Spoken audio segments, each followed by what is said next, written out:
The man of tomorrow is here for your Wednesday Q&A, and baby, do we have some great questions to get into. But, just opening this thing up. So, well, a couple things. Did I talk about this already?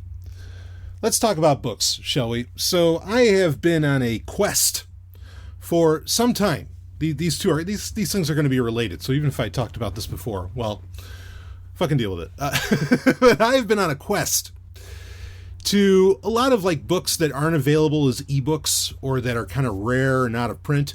I've been collecting these for some years now and have been going through the process. I've talked about it on Wednesday Q&As. I've talked about it on Sovereign Tech episodes, where I get these scanned by $1 book scan.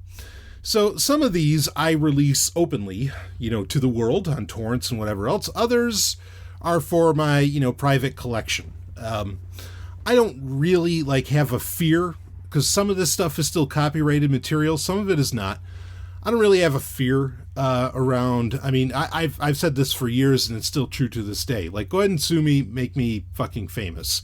If it's a big enough deal, and I'll explain more about this, because you might think I'm contradicting myself when I'm not. Anyway, so for example, something where. All right, a book that I got recently was from Hero Collector, or also known as Eagle Moss, which they make the little starships, die-cast starships that I collect regularly, that I think are fucking beautiful and absolutely inspirational. I look up at my desk here, and I just see tons of them, and it's wonderful.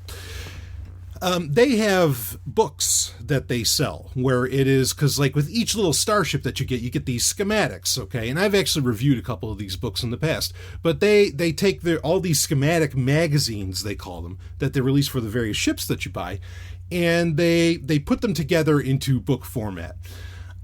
Now, just the magazines, I wish I had all the magazines. I love them as much as I love the die-cast starships, because you find out such interesting little tidbits, and Eagle Moss they really do the yeoman's work, pun intended. They do the yeoman's work on getting a lot of little details behind the scenes, as well as in universe, explaining it in an encyclopedic format, as if you were reading a Jane's guide, for whatever starship you happen to be talking about, the Enterprise or whatever. Anyway, beginning of June, beginning of this month, they came out with one. They came out with two previously, which I have, which are all Starfleet ships. From basically, there's one volume that's from 2151 to 2293. Then there's a second volume, which is 2294 to, quote unquote, the future. They came out in June, so those came out previously over the past year, but in June they just came out with the Klingon fleet, Klingon ships.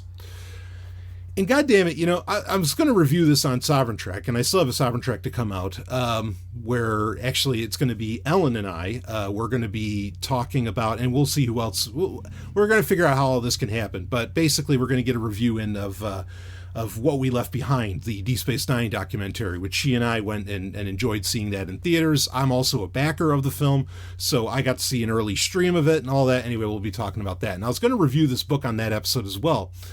But you're going through this book, and it's the Klingon fleet basically from the same time frame that I just described the Starfleet ships from, basically from 2151 all the way up to the Negvar, going into, well into the later 24th century. The Discovery Klingon ships are in this, the schematics for the ships from Discovery are in this book. And when I look at everything from 2151 to, which is basically the show Enterprise. Don't worry, we got other stuff to get into here, and I got a legal notice, and that's what I'm going to tell you about here in a little bit. So from 2151 to the time of Discovery, you see those.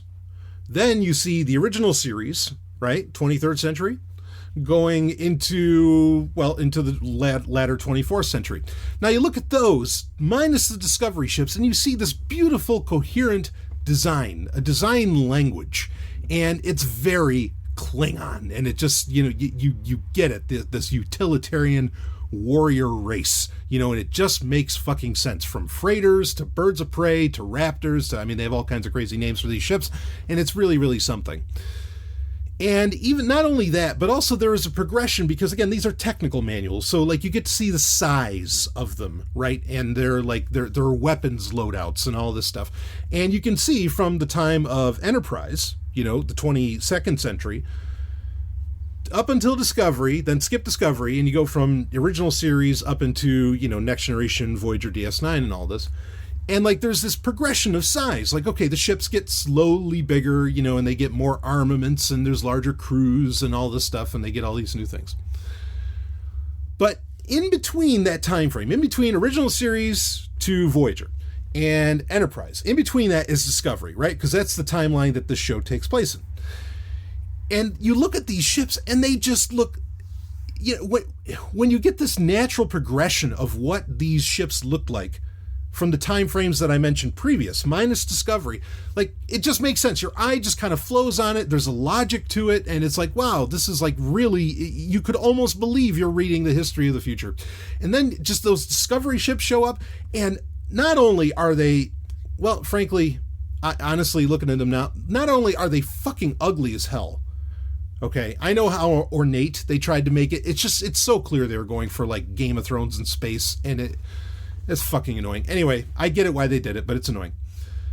But, like, the size of these things, you have the Negvar, which everybody remembers was, like, this really advanced ship, and you kind of see that again. Of course, they really just borrowed from All Good Things, the last episode of The Next Generation. But just these Discovery Klingon ships are fucking huge, and it just doesn't make any sense. Like, you're looking at it, you go, what? Like, I mean, it just seems asinine. It seems inefficient.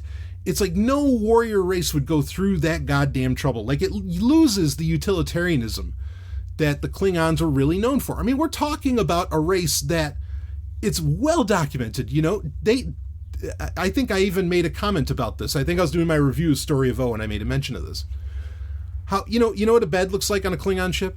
It's like this shelf. There's no pillow. There's no mattress. You sleep on a fucking metal shelf, and so for them to suddenly have like this really ornate crap with these ships that are like 5 times longer than even, I don't know, hell, they're like twice the size of the Enterprise D, the big Galaxy class, the Radisson space, and it just, you look at it and you just think about it, and you look at it in comparison to everything else, and it just looks so goddamn dumb. It's really annoying. I honestly, I would have loved it if the book didn't even have that. Part of me likes that it's there, but then the other part of me is like, what the hell were they thinking? Anyway, whatever. Discovery is going to be taking place, season 3 of Discovery is going to be taking place far into the future, and season 2 is already like trying to fix things by making, D7 battle cruisers anyway. Just stupid. Anyway, so I get these books because, frankly, they're not getting released as ebooks. They may never get released as ebooks because Eagle Moss has never done that, even for their previous releases. And I want them in ebook format. There's a couple books that I leave on the shelf that I will never get scanned, even though actually I already have ebook versions of them, including the Book of IRC as an internet relay chat.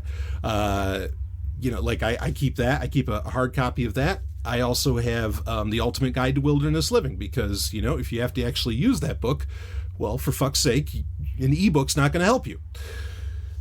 So anyway, but everything else I get scanned. Everything else I get, turned into ebooks. Now, like these Star Trek books that I'm just describing. Now, I would not release I'd put them up on a torrent site if I, right now, if I had like maybe the resources, to put torrent stuff up. But that's fine. I don't mind putting it up on torrent sites.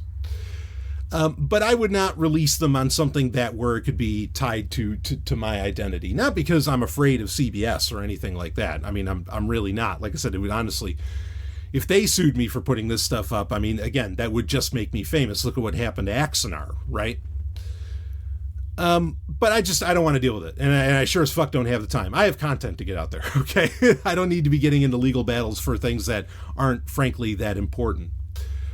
But I got a legal notice earlier this week that it was DMCA, the whole thing, Digital Media Copyright Act, right? Takedown notice I was CC'd on the email to Patreon as well as to Mediafire, where I was, some of these books that I get, which are rare books, in old books. A lot of them even out of print, or at the very least, you can't really buy them, or if you can buy them, sometimes it costs hundreds, if not thousands of dollars. It's fucking outrageous. Google's not going to do anything about it. But, I will post these up. I've put them up on Patreon in the past. There was a while where I was releasing them regularly. I have plenty of others that I want to put up and out there too. And I was using my MediaFire account as the way of hosting it so that people can download it. Not that many people download this stuff anyway. I've made these kind of collections available before. Not many people do it, so, MediaFire is fine. I don't really need to go through the hassle of, setting up torrents and everything. Anyway, some of these collections, like, honestly, I've put up, like, Sequest books. Sure, I mean, of course I would, right? I love Sequest. And those books are so out of print. NBC doesn't give a rat's fucking ass about those Sequest books. They're not going to do a damn thing about it, nor is, I don't know if it was Simon & Schuster or if it was Del Rey that put them out. They don't care. They're not going to do anything about this, okay? And even if they did, I mean, oh man, put me and Sequest on the map. I would love that, all right? Because I fucking love that show. First season, anyway, first and third, second season. So, anyway, I put up for the honest, and I mean this. I mean, I want the world that I want, but also this is frankly for the good of humanity. You got to be careful when people say that, but I really mean it. I put up, I bought a lot of classic egoist texts, Max Stirner's brand, right? I bought was it Underworld Amusements or whatever, where that's the same place that published the Unique in its Property, right, by Wolfie Lawnstriker and all this. I bought these books, no problem, paid fair and square. I don't, that's fine. And I got them scanned. And I was like, you know what? Let's like put them all, like 10 books or so. Let's put them all in one package, and we'll just get them up there, and people can read these genuinely great, and at the very least interesting, even if I don't agree with 100% of everything said in them, but these genuinely great egoist anarchist texts. Now, some of them were compilations of maybe a more modern newsletter or something like Dear Geist or something along these lines. And basically the guy, amazingly, this collection of egoist anarchist books is the one that got the DMCA notice. By the author himself, that being Trevor Blake. I don't mind naming the name. Trevor Blake, who is apparently a fucking egoist, and he is, he did the deal with Kevin Slaughter where he's getting his stuff that he writes up, getting it published through Underworld Amusements and everything. He apparently does not like the fact that I made ebooks of his books, which I don't see ebook versions of his books anywhere. And he sent me, or CC'd me on the email, and emailed Patreon and MediaFire to have this content taken down. An egoist anarchist. The whole, your property, I always see your property as my property, right? Remember the ego in its own? Put on me a DMCA notice.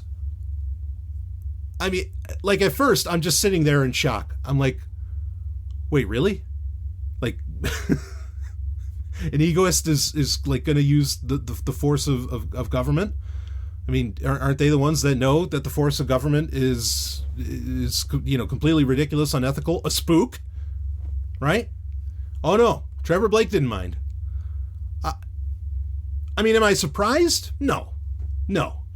Because frankly, like I've hung out in some of the groups, some of the message boards, some of these other places where where egoists frequent, and I've even said this on social media points.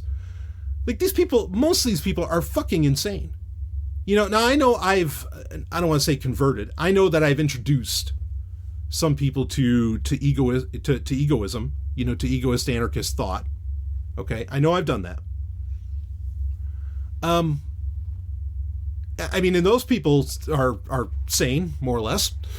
But, a lot of these others, I mean, they're crazy, and I can't believe this. And look, I'm an author too. I have books out there. Okay. I have games. I mean, I have stuff that's out there that, I mean, I don't care if somebody, I found out that somebody on Actually, on Podbean. It was when I was getting everything set up on Podbean. I found out that somebody forwarded my Patreon feed, the Patreon podcast feed. They forwarded it to Podbean to, allow it to be discovered, like within the Podbean player and all this.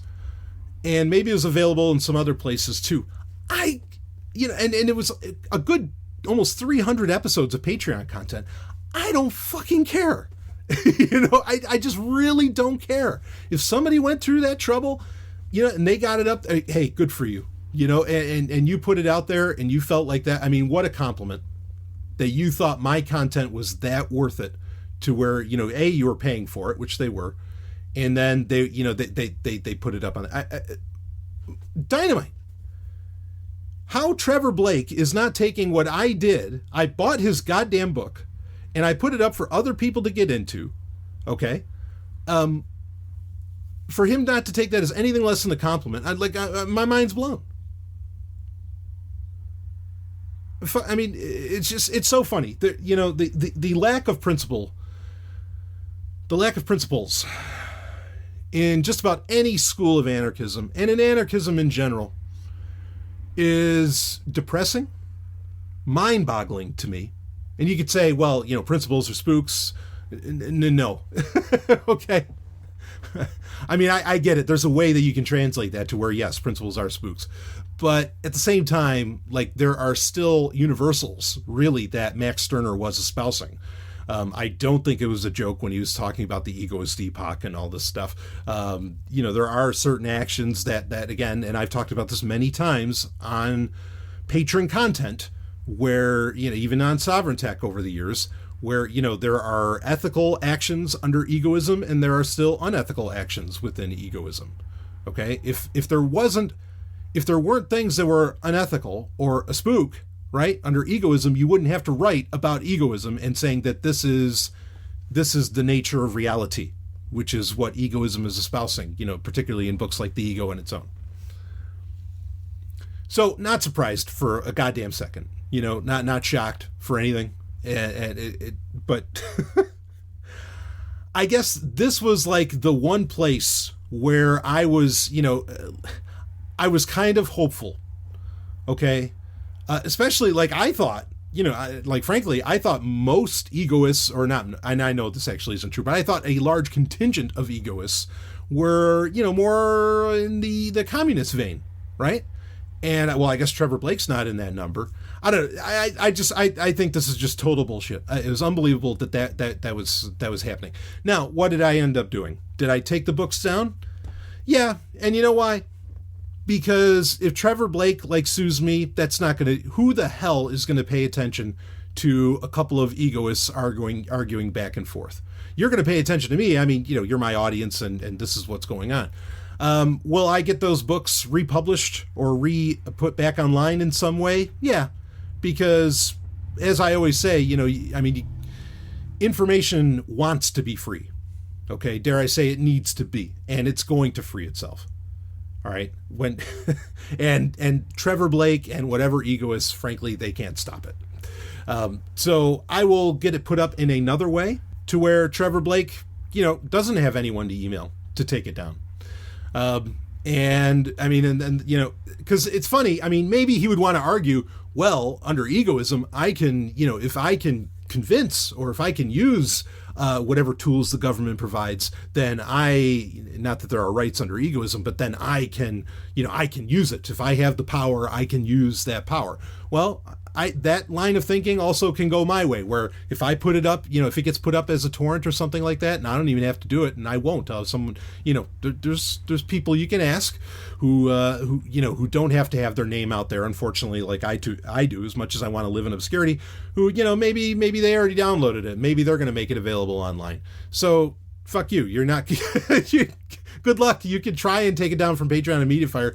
It's just going to spread even further now. And now, and if you want to claim you have the ethical argument, well, I'll make the same claim that you did. If I have the power to make it available to people and you lose the power to point the gun of the government against me, which I can't believe you're doing in the first place, fucking asshat, too bad. Sucks to be you, Trevor Blake. So anyway, there's that. I mean, I bought the book, I don't know what part of, me turning it into being allowed to turn it into a digital format and then a digital copy being spread around the internet, how there's no loss to him, how he doesn't understand that argument. I mean, fuck, ANCAPs get that one totally on, and they actually usually respect it far better than egoists do. I can't believe I'm saying that, but it's true.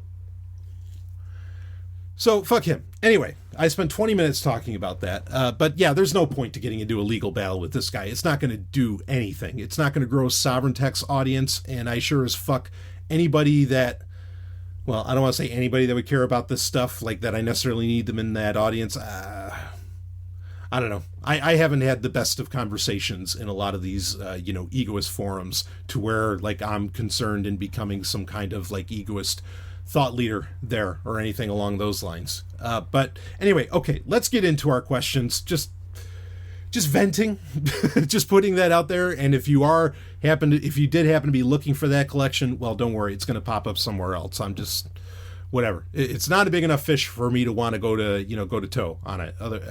But I'm happy to. If it really were, if like HarperCollins or I don't know, if some big author or whatever was coming after me, I'd be happy to, like, let's do it. Let's go to court. Let's have a good time. And I would make such a fucking show out of it. Oh man, you want to see the Golden Stallion put on a show? Woo! Get me there. Get me in front of the guy in the black dress. I am ready for this. Nobody wears black like I do. Anyway, okay. So let's get into our questions. Here we go. We'll open up with a tech question here. Rabbi Sovereign, I've been scouring AnandTech. It's a good place to scour. And looking at the reviews of SSDs, and it looks like the Samsung 970 Pro is where it is at for, actually it says where it's at for M.2. But what say the man of tomorrow? So cool, great question. And I'm glad you specified what kind of like SSD you're looking for, because those come in a lot of different formats, frankly. I mean, because for example, the best SSD out there is, one of Intel's Optane drives, but those go through PCIe, right? That's a full-on add-in card that you're going to pop in. I mean, and they are the best drives, bar none. They are the fastest. They are the most, they have the greatest endurance. They're incredible. Those Intel Optane drives are just insane. It almost makes you want to make a desktop again, just so you could have one of those Optane drives, just to experience that speed. And not only the speed, I mean, let's step back a little bit. And I think I've talked about this in previous Q&As, because I think I've had other people ask me about, like, what's the best hard drive? So SSDs, this really depends on what you want to do. I'm assuming you know what you want to do with your computer, or maybe you have a laptop, like I have a little ThinkPad here, that, M.2 is your only option. Okay? I don't like that, but that's the situation. Maybe it's your only option. That's what you have to end up putting in. I will answer your question. I will tell you what I think the best one is out there. Okay. But it's not Samsung. I mean, Samsung's great. You're not going to, if you ended up with a 970 Pro, if you went ahead and bought it before I got to this question, you didn't hurt yourself. Okay. You're doing just fine, but there are better answers. Okay. Anyway, I miss that we don't have a lot of laptops anymore that can take a 2.5 inch traditional hard disk drive, okay, with the platter, the whole thing. Because, when data goes on an SSD, you're kind of screwed. And I had a life-changing experience just a few months ago, and I talked about this on Sovereign Tech, where I had an SSD die and shit got fucked. And I kind of got fucked. And it was a bad situation. One that I'm still kind of recovering from. So I don't really trust, SSDs that well. Now, like an Optane drive, that's a little bit of a different story. Okay. You can kind of get solid state drives that are made for endurance, a bit of data redundancy and so on. But yeah, I mean, it's a little bit of an ugly situation that we don't always have those options. Frankly, if you're willing to put money down, especially if you're willing to buy like a Samsung 970 Pro, honestly, I'd go out and find a laptop, because I'm going to guess you're putting this in a laptop. Not that people don't put M.2 drives into full on, I don't know, or hell, maybe you have a NUC, I don't know, but into full on desktops, they do. Some of these, amazingly, you can get M.2s that have like full light shows on them, which, they're so small. What in the goddamn hell? But it's a thing, okay? I would buy a laptop that has room for a full 2.5-inch drive, because especially if you're like more, because a lot of the emails I'm getting from people lately, I know I've been using this term a lot. A, for a little while I was kind of being one. B, I notice I'm getting a lot of emails from these kinds of people, that being digital nomads. I'm not saying like these people in a pejorative in any way. Again, I was one of you, so I know how that goes. I mean, and hey, I've had my times where I've lived out of my vehicles, lived out of my trucks. I know the score. Okay. Anyway, so I'm getting a lot of stuff from digital nomads. Now, you digital nomads, you can't afford to have a ton of shit, right? You probably can't even get away with having like a NAS or anything like that. So you have to have everything in one package. And if you're that kind of person, I think this is doubly important for you, that because you don't want to trust cloud storage for anything. Okay. You get in a laptop that can handle an actual hard disk drive, because there's ways to repair those. There's retrieving data off of a hard disk drive. You can get right in there if you need to like buy the same drive that went bad on you and then physically switch over the platen, from one to the other. Like, great. You can do that. There's options and you can do it. You don't have to send it off to some company either. I'm very, very skeptical of solid state drives to this day. And I don't like that it's becoming more and more the case where you fucking have to use one of those. And people say, yeah, but the speed gains are just so intense. Well, then use Zorin OS that I was talking about on a recent episode of Sovereign Tech. Use that, or even Intel's, was that ClearOS or whatever, their version of Linux. Those are blazing fast on just about any computer from the past over a decade that you toss those onto. They blazing fast. And it doesn't matter if you have it on a traditional hard drive, it's fine. Yeah, I don't trust that shit. I really, really don't. That said, I mean, of course, if you have, what you can also do is just get a laptop that does both, right? Those are very common, or not common, but they exist, where it has an M.2 drive and then it has a 2.5-inch bay as well. That's your best of both worlds. Think like an Acer E20 or something, maybe one that has a nice NVIDIA card in it, okay? I would go along those lines. But okay, so if you want a great M.2 drive, the best one, I think, for the bang for the buck, okay, because especially if you want some storage on it, like 1 terabyte. So AData, which is a fine company, okay, look, folks, they're all coming out of Southeast Asia. Deal with it. All right, it really doesn't make a difference where the company's from. It really, in this situation, it really does not. AData, they have the XPG SX8200 Pro. You can get a 1 terabyte one of these M.2 drives, and they're fairly fast. They have, I mean, we're talking like 3,000, Mbps. I mean, like really, really, really nice speeds. For only $150. For a terabyte, that's a steal. You want to go lower than that, you get even more of a steal. I think that's totally the drive to go with. I mean, you want to get it, the VNAND, I mean, that's nice. NAND, all these things have their problems, okay? And yeah, I mean, 970 Pro from Samsung, NVMe, I mean, it's great, okay? But I really think that you do very well for the price with that AData XPG Pro. I think that'll rock the house. And I've used one. I'm using one actually right this second. And I mean, it is brilliant, but always be a little cautious. Now I have backup options now, but always be very cautious with these SSDs. I don't care if you buy one, that's designed for endurance. And these do exist, where maybe they're not as fast, but they're using a little bit of a different chipset where they're meant more for endurance.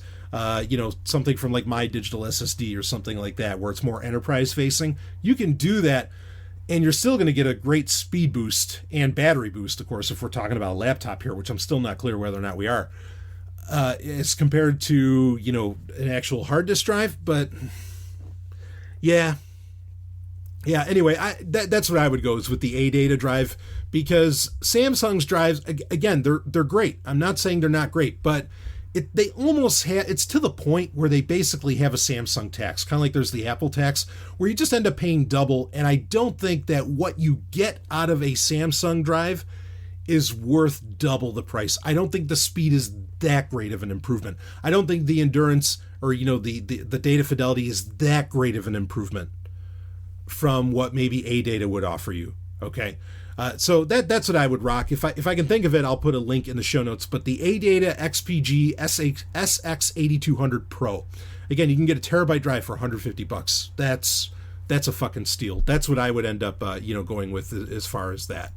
So, okay. But yeah, keep in mind, like, really do not ignore, the hard disk drive. Don't just think all solid state, because when those things go, again, the controller chips on them go, and you're fucked. There's no mechanical parts involved. You can't repair it. Not really. And sometimes you run into a situation where you're never going to repair it. I mean, it's bad. So be very, very cautious with solid state drives. We don't need to be throwing away, technology that's tried and true, that's been around for decades, like the good old fashioned hard disk drive. Don't do it. Don't ignore that. Okay. Really. I'm warning you. Okay. Just like don't ignore optical media. I mean, the best way to store data for the long haul is an M-Disk. An M-Disk is the most, and every tech giant out there that is trying to sell you on you buying into their cloud drive horseshit, I guarantee you they're backing up stuff for their own company using M-Disk or using Blu-rays or something like that. We know it for a fact. Okay, so, what's the best stuff to use? Look at what the companies that are trying to get you to use their cloud shit, look at what they're actually using internally, and that's the best. That's what you want to rock with. I cannot drive this message home enough. We're, as consumers or client side, you just end user, we're getting sold a very false bill of goods from the manufacturers, from the tech giants. You go down the list of them, from the cloud providers. I don't fuck them. Anyway, so okay, let's switch this up. Let's go to another question here. Here, I really like this question. Hey Stallion, I've taken on a new job, partly due to things I've learned from Sovtech. Woo, thank you. I'm glad. I don't know what I did for you, but if it got you a job, awesome. I've actually heard that a few times from other people, so good for you.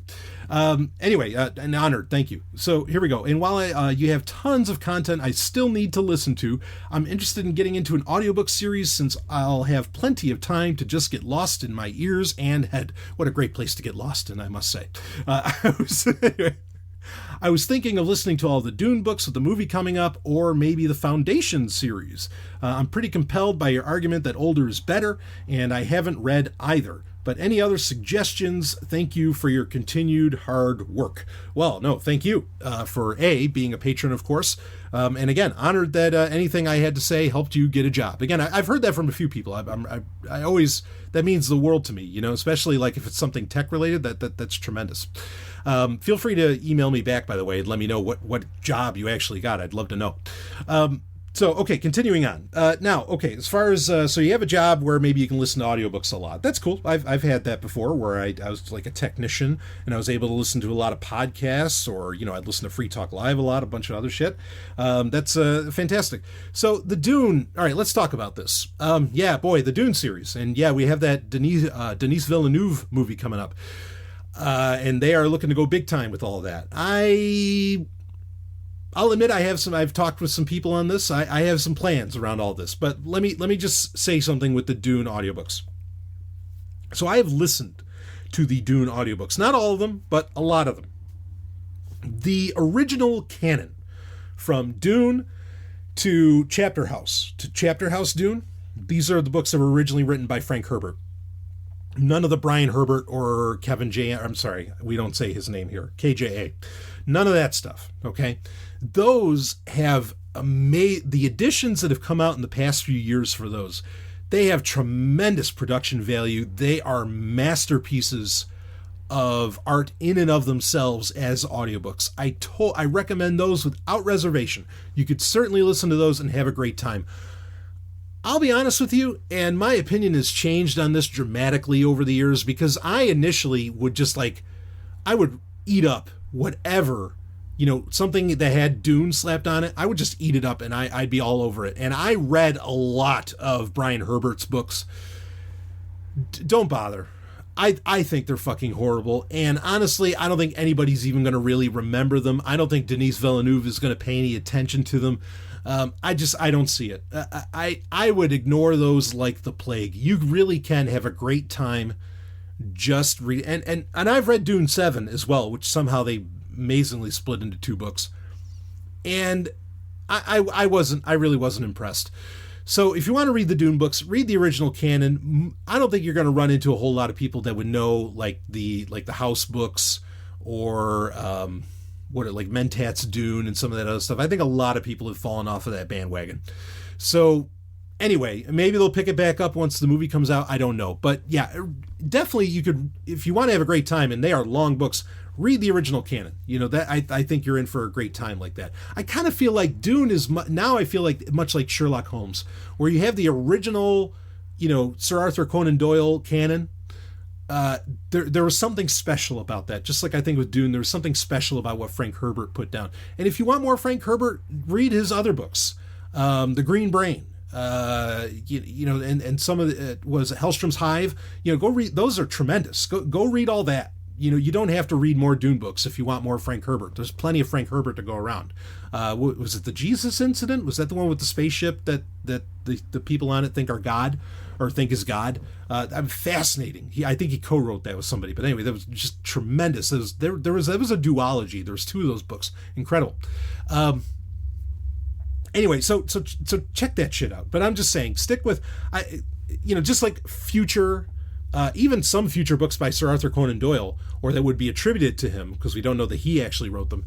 For Sherlock Holmes, yeah, they're fun, but they don't give you that like remarkable ass-kicking in logic that the original Sherlock Holmes canon would give you. Okay? So, yeah, I would stick to the original canon on that. The Foundation series, yeah, you could listen to those. It's worthwhile to have those down. But the thing is that they're, later on in life, Asimov, and I'm going to give you a recommendation that you didn't mention, by the way. I'm just getting to what you had already mentioned. Asimov he ended up like taking his Robot series books, his Galactic Empire series books, and his Foundation series. He ended up like connecting 99% of the books that he wrote, minus maybe Nemesis or the gods themselves, but even then those might be able to get tied in. He ended up like interconnecting all of these books into a gigantic universe, and it's a beautiful thing to read all of those in succession. Point being is that the Foundation books have a much grander scale, and they're already on a grand scale when you read the rest of it, and that would just take a long time, but I think it's tough to do that in audiobook format. You really have to do that because a lot of this stuff's never been turned into audiobooks. There's plenty of great Asimov audiobooks that are kind of standalone that you could, like End of Eternity and some others that you could listen to. I heartily recommend those. But the Foundation series, I think that's one you really want to sit down and read. And there's a certain way you want to go about, like there's a 20 book collection that some fan put together so beautifully, and thankfully nobody went after him or took legal action against him. It was called like Asimov's Future History, where he put everything in, from the Robot series to Foundation, he put everything in chronological order, and it's incredible. It's such a beautiful read. So I recommend doing that way. What I am going to suggest, if you want to check this out, is actually one of my favorite book series of all time, that being Anita Blake by Laurel K. Hamilton. This was one of the... So the first book came out... There's 21 books in this. So you got a big book series if you want to go for a big book series here. And I know most of this stuff, except for maybe a couple of the comic book series, are available in audiobook format. Why? Because I have them. But the first book came out in 93 called Guilty Pleasures. Do not judge this series by that first book. This is a book series, 21 books, that's a lot, that is still going to this day. The 21st book just came out, actually I think this year, that we finally ended up getting that. I mean, you were in for such a treat. But this book series really morphs as Laurel K. Hamilton, as the Anita Blake series, which was white hot in the 90s. As this became more popular, okay, basically her publisher gave Laurel K. Hamilton a lot more leeway in what she could do, and this series, which basically starts off as like a vampire sort of detective story, turns into so much more around the character of Anita Blake, and it gets sexy, and I mean very unconventionally sexy. There's all kinds of shit in this. There's polyamory, there's orgies, there's just like all kinds of crazy shit that goes on. There's an incredible mythology that ends up getting built up around this. You get lost in this it's one of the, because of the underworld that it creates in the modern day, because it's so fully realized, it's one of the few book series that I've ever read where it takes place in the modern day. But it's so well done. I love it. And Laurel K. Hamilton's success has allowed her to live a very unconventional lifestyle as well. I know I've talked about this on Sovereign Tech, I think, before, but I completely recommend this book series. It is a tremendous, and if you want to get lost in your ears and head, here is the way to go, and you are in for a great time. I'm a big fan of vampire content anyway, pre-Twilight. Check out Anita Blake. That's really what I recommend going deep diving on. If you haven't already read the Culture series by Ian M. Banks, I also recommend that. Both of those, and that's like anarchist science fiction that somehow miraculously got popular. Both of those book series are ones where don't judge them by the first couple books, because the first couple books, were a big deal and did money.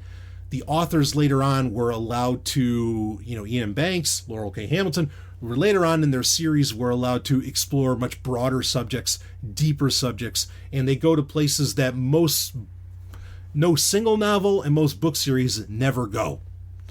Especially on the mainstream scale that these books are available in. So those are the two that I would recommend: the Culture series, and I would recommend Anita Blake.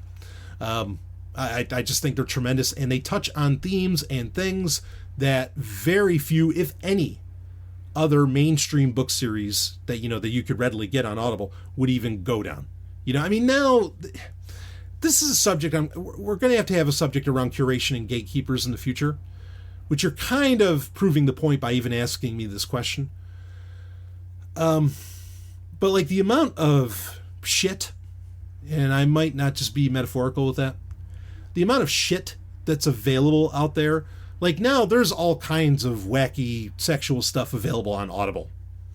And I'm not saying that that's a bad thing, but there is the question of quality. And the Anita Blake series is great because it gets into some more unconventional expressions of love and sexuality. But at the same time, it has the, shall we say, it has the filter of having been popular with publishers. The big publishers back in the 90s. There's a big conversation to have around that, and we will have that in the future. So anyway, check those out. Anita Blake or the Culture series, both very much worth your time. So, all right, let's get on to our last question. Then we got we have an album of the week to get into. Last question, more of like comments, and these are one is from, of course, you can see these on last week's. I think these are in reference to last week's Q&A. These are responses to what we talked about. We were having a conversation around Batman. So this is like maybe the third time that we're going to be, this has been a theme, a recurring bit of content, and we'll talk about it. Anyway, Chris here mentions this. He says, I meant to share as well that Batman Begins is my favorite of the Nolan trilogy too. There's three of us, because then there's a longer conversation that I'm going to mention in a minute. People have been telling me I'm an idiot for this and other reasons for years.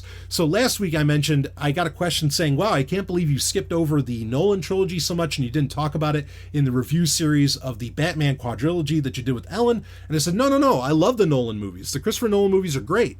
I said my favorite was Batman Begins. I thought that was fucking awesome. And I went on to explain, though, why I don't hold them as in much high regard. But I think Batman Begins is fantastic. I really, really love this movie. Chris does as well. And now here's the third one of us, that being my often Sovereign Trek co-host, but also co-host for TIE Fighter Renegades, that being Robin Freebeard.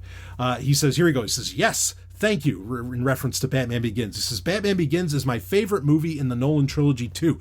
It may even be my favorite Batman movie. That's a bold statement, though I wouldn't disagree with him too much on that. Hell, I'll even go as far as to say that it may be the perfect superhero origin story movie, or as close as you're ever going to get to it.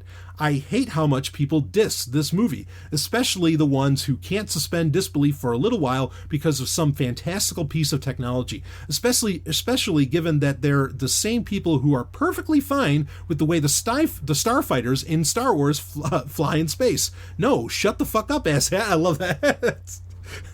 That's my brother talking. I also think the reason why so many people complain about origin story movies these days isn't because it has been done too many times, but because they know how difficult it will be to ever top Batman Begins.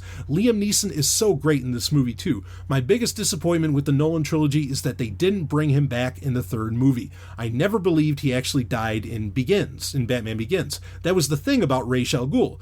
He was immortal. He would get knocked down and he would just keep regenerating and come back and never stop. He was the damn Terminator of the Batman series. Yeah, I love this fucking movie. Go ahead and read this on the air and put my name on it if you want. I stake my name and reputation on this opinion. Brilliant movie. No, I agree with you, Rob. Yeah, well, he knows that. I totally agree with you. I think Batman Begins is a tremendous film. I actually agree with you. Between this and Iron Man, maybe... No, I think Batman Begins, I'm going to agree with your assessment that Batman Begins is the perfect origin story movie, and that, yes, I don't think anybody else is really going to top it. Iron Man did a good job, but Iron Man failed. I think Obadiah Stane did not exactly live up, which is a problem with Marvel movies, did not live up in the villain department. So Batman Begins beats Iron Man in the villain department. What I was going to say was, I mean, because, you know, now the 89 Batman, that's not an origin story, right? It's an introduction, but it's not an origin story. You don't see how Batman began. As to where with Superman, with the, 78 Superman, that is an origin story. I kind of want to give it to that. But even then, I think Batman Begins gives you a much fuller picture of what that origin looks like, because you don't really get to see Superman's training. Right? You know he's doing it. You get glimpses of it, and it's a brilliantly done montage, with whatever, Marlon Brando's talking about as Jor-El, and, he's talking about immortality and everything. But you don't really get the origin. You get it, but you don't get it. And I'm not knocking it for that. They only had so much time to deal with, and I mean, fuck, we know now, like, basically there's a 3-hour movie there, right? I have the Blu-ray, where there was a 3-hour version on ABC in 79. Or in 80, I think maybe there's when they released that. But regardless, they were crunched for time.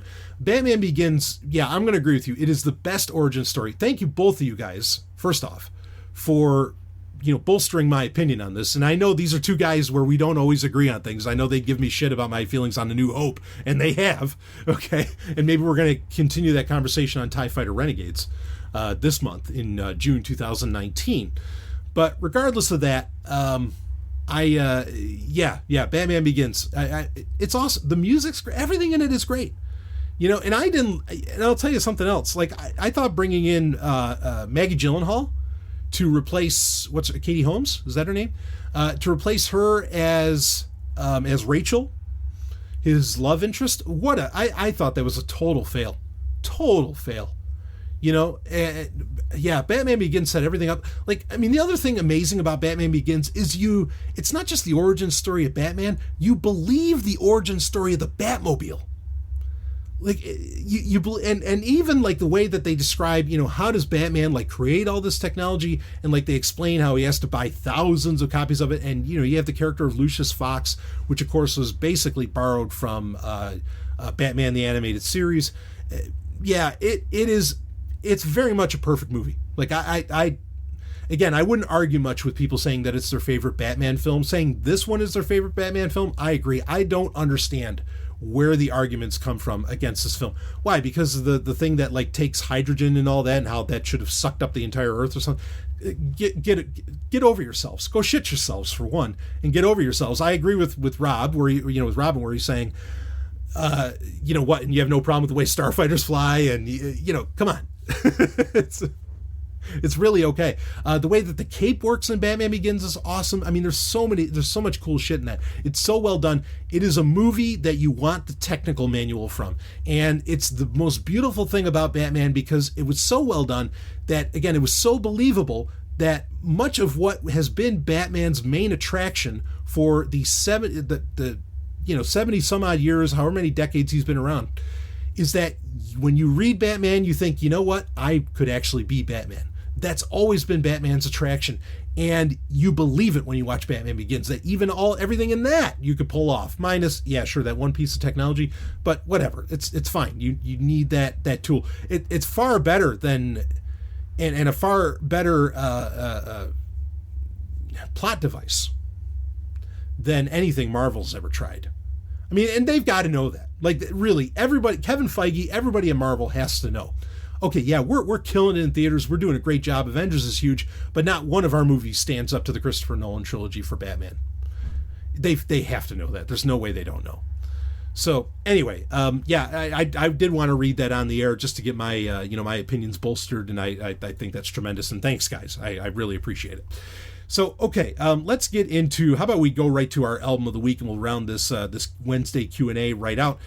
This is an album that I'm actually going to pull a classic here. It's been a little while since I've done a classic album. Most of the time, I am doing an album that, like that had just come out. This is one this is from back in the day. And the album is from Winger. I know what you're saying. Winger, cue Beavis and Butthead, make fun of Stewart.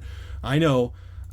That's so totally fucking unfair. And I think Mike Judge has even apologized for that, because Winger is a great band, a very talented band. And if all you can think about is she's only 17 off of their first album, you have a lesson to learn, and I'm here to teach it to you with this album. So in 1993, as the music industry was changing and Nirvana ended up ruining everything, Winger went with a very different content type. Like, this wasn't an album that was cheesy or about sex. It wasn't quote unquote hair metal or anything like that. They went with a very hard-edged, and I would dare say a badass album, while still sounding like Winger. And it was called Pull. That was just the name of it, Pull. It wasn't Winger 3, it was just Pull. I mean, it technically is Winger 3, because the next album to come out for them was Winger 4, so that would infer that that Pull was Winger 3. But this is an amazing album. And this is one where you put it on at the gym, and it's just total badassery. Every guitar just really crunches, but it crunches with a polish. I know that sounds like an oxymoron, but it's not.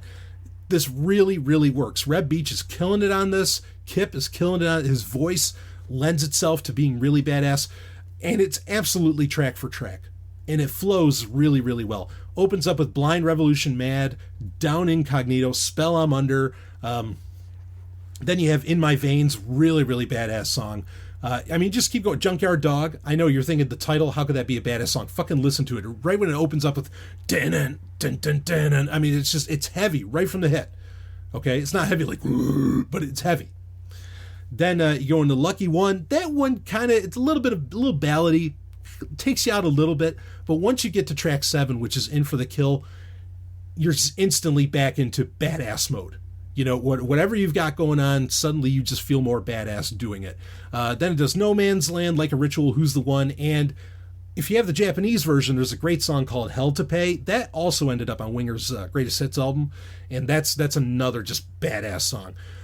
That's all I can say about this album. It's fucking badass, and it's from 1993. You've probably never heard it. Get over the fact this is not the Winger from the previous 2 albums. This is not the Winger that Beavis and Butthead are making fun of. I guarantee you, because if Beavis and Butthead heard Blind Revolution Mad, Junkyard Dog, or In for the Kill, they would have been, whoa, this is fucking rules. But Beavis would be like, wow, Winger's pretty cool. Where's Stewart? Stewart's nice. That's exactly what they'd be saying. I hate this because, and I love those first 2 albums, but people rip on Winger. It's so fucking unfair. They were the Nickelback of their day, which also I think are treated unfairly.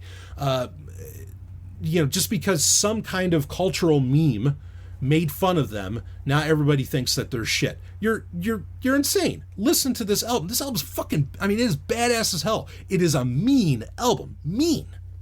Jump on it. Okay, Winger, Pull from 1993. I guarantee you won't be disappointed. You're going to be like, wow, where the fuck did that come from? It is an awesome album. So there you go. And anyway, I love Winger, and I think they have a new album coming out here soon. I can't wait for it, because their last 2 albums, Karma, Better Days Coming, some of the best shit they've ever written in their careers. Not cheesy either, fucking tremendous. Badass stuff. I know I keep saying it, but that's just, you listen to it. It's how you're going to feel. It's the same short shrift that like Motley Crue got with their 94 album, which that is a badass album. That is a mean-ass album. And nobody wanted to give it credit because they think Motley Crue. Well, anyway, here's Winger Pull from 1993. Check it out. So, all right, that's going to be it for your Wednesday Q&A that, actually came out on a Wednesday. But there you go. Lots more content to come out throughout June, including some stuff I have to make up from May and even perhaps some months previous. But got a lot of great content planned. I will see all of you on the other side.